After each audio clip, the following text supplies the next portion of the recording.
kebutuhanmu ini dan itu, kamu tentunya membutuhkan uang, bukan? Uangnya bisa kamu dapetin dari kerja, atau bisa juga kamu dapetin dari orang tua. Nah, biar gak boros, kamu harus memplanning pengeluaran nih, agar semua kebutuhanmu bisa terpenuhi. Bukan cuma kita aja, ternyata negara juga butuh uang. Menurut kamu, untuk membiayai ini semua, uangnya dari mana? Pasti butuh uang banyak, bukan? Dan gimana caranya ya? Kok bisa semuanya terpenuhi? Nah, jadi semua kuncinya ada di dalam APBN. Emangnya apa sih APBN?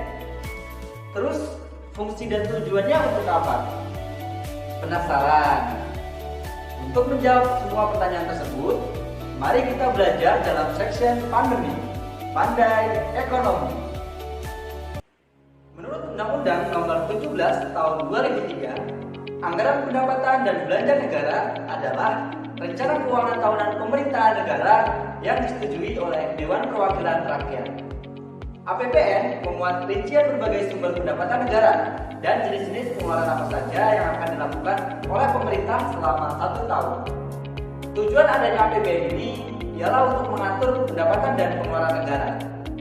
Dengan tujuan tersebut, diharapkan APBN dapat meningkatkan jumlah produksi dan memperluas kesempatan kerja, sehingga terjadilah peningkatan pertumbuhan ekonomi dan terciptanya kesejahteraan masyarakat. Misi dari APBN itu ada 3 ya, yaitu anggaran pendapatan, anggaran pengeluaran, dan pembiayaan. Sobat pandemi, tahu nggak sih kalau anggaran pendapatan terbesar negara kita berasal dari pajak? Jadi, kalau mau kegiatan negara kita lancar, jangan lupa bayar pajak ya, karena orang bijak taat pajak.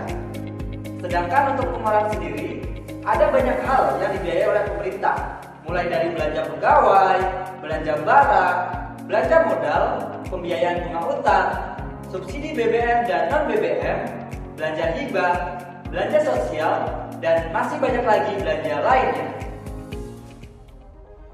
Namun, dalam 2 tahun terakhir ini, rincian pendapatan dan belanja negara dalam APBN sedikit mengalami perubahan. Ada yang bisa tebak kira-kira apa penyebabnya? Ya, betul sekali. Penyebabnya karena negara kita dilanda pandemi COVID-19. Pandemi virus corona ini membuat pertumbuhan ekonomi di Indonesia sangat lemah, di mana pada tahun 2019 pertumbuhan ekonomi sebesar 5,02% turun menjadi 2,97% pada tahun 2021. Hal ini berdampak pada turunnya pendapatan negara kita, sehingga APBN perlu diatur kembali. Dalam rapat paripurna DPR Senin 16 Agustus 2021, pemerintah menyampaikan 6 fokus utama dalam kebijakan APBN 2022. Di antaranya yang pertama, memprioritaskan sektor kesehatan sebagai upaya pengendalian COVID-19. Yang kedua, menjaga keberlanjutan program perlindungan sosial bagi seluruh masyarakat miskin dan rentan. Yang ketiga, menjaga agenda peningkatan sumber daya manusia yang unggul, berintegritas, dan berdaya saing. Yang keempat, melanjutkan pembangunan infrastruktur dan meningkatkan kemampuan adaptasi teknologi.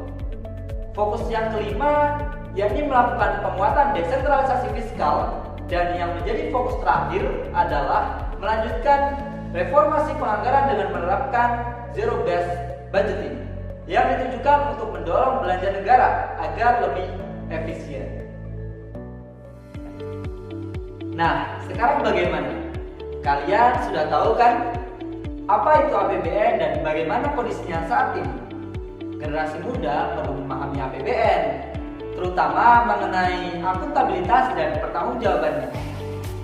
Dengan memahami akuntabilitas ini, generasi muda diharapkan dapat menerapkan akuntabilitas secara pribadi dan bersinergi bersama dengan pemerintah dalam menghadapi pandemi COVID-19. Untuk Indonesia, pulih lebih cepat, bangkit lebih kuat. Sekian section pandemi kali ini. Kalau masih penasaran, silahkan komen di bawah ya. Mari jadi generasi peduli APBN.